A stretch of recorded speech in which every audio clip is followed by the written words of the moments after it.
Hello, everybody. My name is Ash, and I'm here with Mark Jackson on Gunners of Africa. It's Brighton 0, Arsenal 3.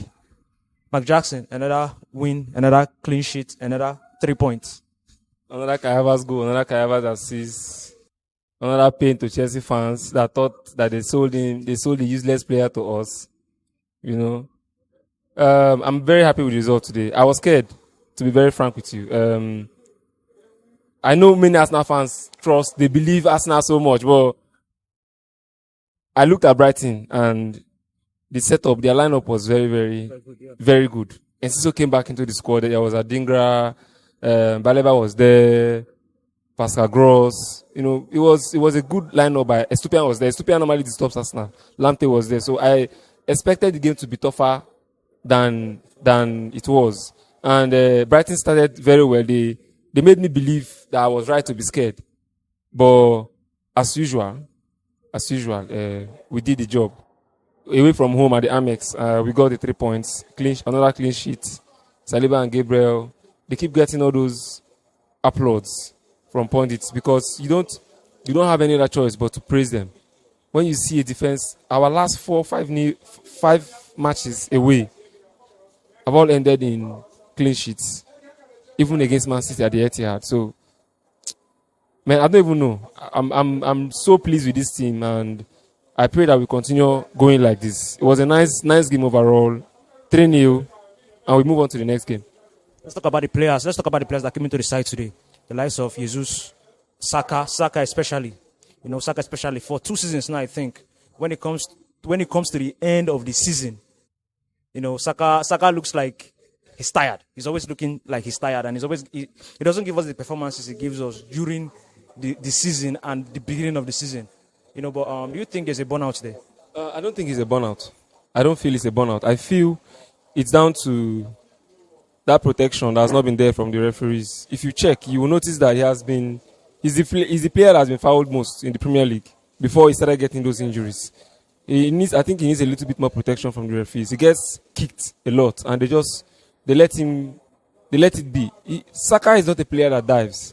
He's a very fit, strong player. If Saka goes down, I expect the referee to give a foul.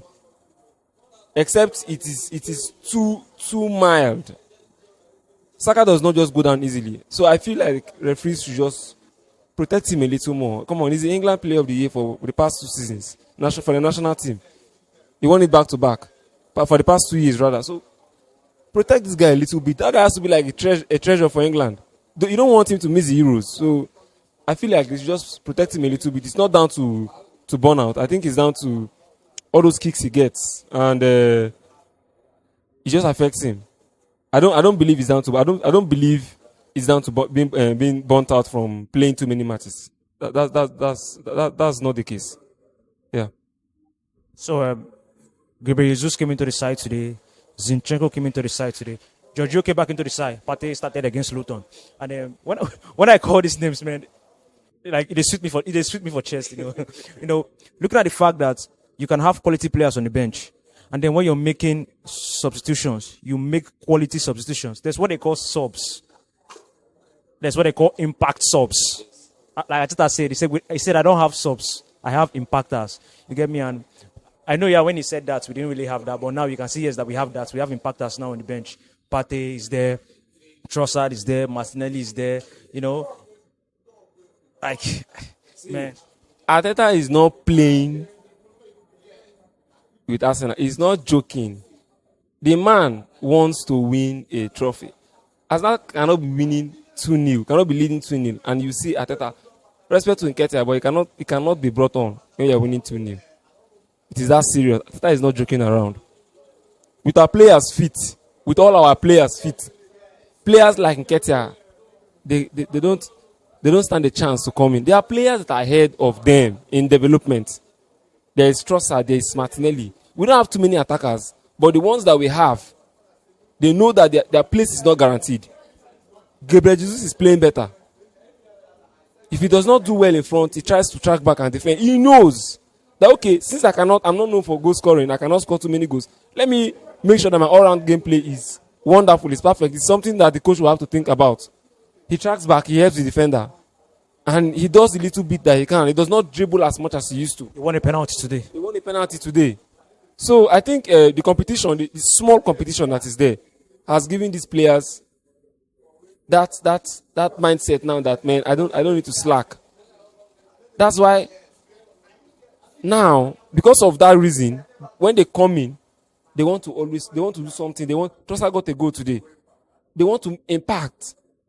I think Arteta has even told them something, because if you remember when Smith Rowe came in for his first match, his first full match for Arsenal this season, he missed, I think, 2 good chances and he cried at the end of the game. I don't think he cried because they told him that if he miss, he will not score. That's not what I'm trying to say. I'm saying he knows. Take your chance when you get that it. If you are taking those chances, he probably would have played the next game as sub. Probably as a sub. No matter how tough the game would have been. So the competition for playing is serious, and the players know this, and they're trying to give us the performances that we deserve as Arsenal fans. Because now look at the substitutions. Trossard was coming in. Martinelli was coming in. Those players are on the bench. We still had Partey. Tomiyasu came in. We still had Kivio on the bench. We are comfortable with taking away Saka. Taking away Saka from the match. We removed Odegaard. Vieira came in. We have depth now. And Arteta, as a wise man, knows how to use it. And even as he's trying to use it, he's not playing around. He knows that, okay, there are 1 or 2 players that if I move from this team, will change the whole. So he keeps them until he's sure that nothing can go wrong again, like Odegaard. Kai Havertz. It's shocking. Let's talk. Yeah, Kai Havertz. It's shocking. Go there. It's shocking that Kai Havertz is one of the players that we have to mention now as players that you cannot just remove. Why? Work rate. He commits a lot of fouls. In fact, Arsenal are a team that commit foul a lot, and that is one characteristic of Man City. In the opponent's half. Yes, in the opponent's half, we try to make sure that all our fouls are in the opponent's half. So the yellow card will not just come out of the ref's pocket like that. And Kai Havertz is a very important part of those fouls. He commits a lot. If you want to count Kai Havertz fouls that he commits in the game, they are much. He commits fouls. He marks. And now he has 9 goals. And I think 4 or 5 assists. 5 assists in the Premier League. 5. That is overall 14 goal involvements in the Premier League. Only in the Premier League. He was laughed at. People laughed at him. Chelsea fans said they gave us a useless player like they have always given us. And look at Kai Havertz. He's just 24 years old. You have not even seen anything. In his first season for Arsenal, he has done better than he has ever done for Chelsea.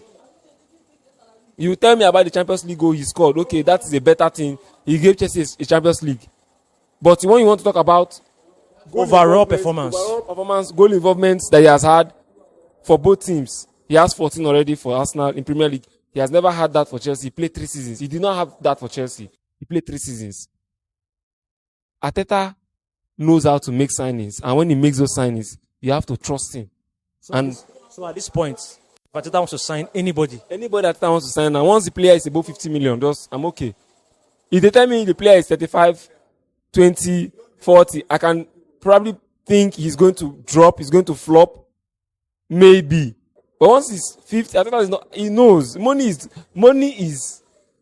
very, very valuable. You don't throw money away like that, like Chelsea. You don't just throw money away like that, like I'm my man, you can sign Tony for 100 million. Are you playing? When you want to spend 100 million, you know the economy is hard, not just in Nigeria, everywhere. You don't just bring out money and throw like that. What are you doing? Do they pluck money from trees? You buy Tony for 100 million? Because people are buying players, you buy Caicedo for 100 million. Are you playing? Enzo. You buy Enzo for, are you playing? Because you want World Cup. So anybody that wins World Cup now, buy that person for 100 million. Is that what you're telling me now? Giroud won World Cup, so you should buy Giroud for 100 million. No disrespect to him. He's a player, a very important player that played for Arsenal, but he's not worth 100 million. If you see a 100 million player, you will know that's Declan Rice. People like Bellingham. You know, I don't want to mention Palmer, not because even Tchouaméni is better. Tchouaméni, yeah. I want to mention Palmer. He's not worth 100 million, but if he keeps on the way he's going, he might be worth 100 million in like 2-3 seasons. You bring out money and spend on players. It's not. Come on now.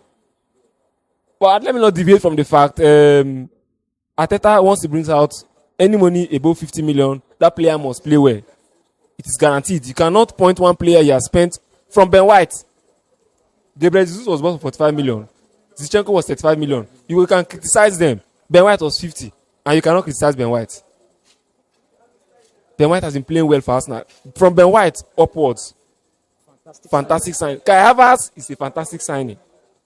I don't want to even don't go there. Talk about Declan Rice. Please, let's not even talk about Declan Rice. So, Kai Havertz has, I think, so far, he has changed the mindset of almost every Arsenal fan.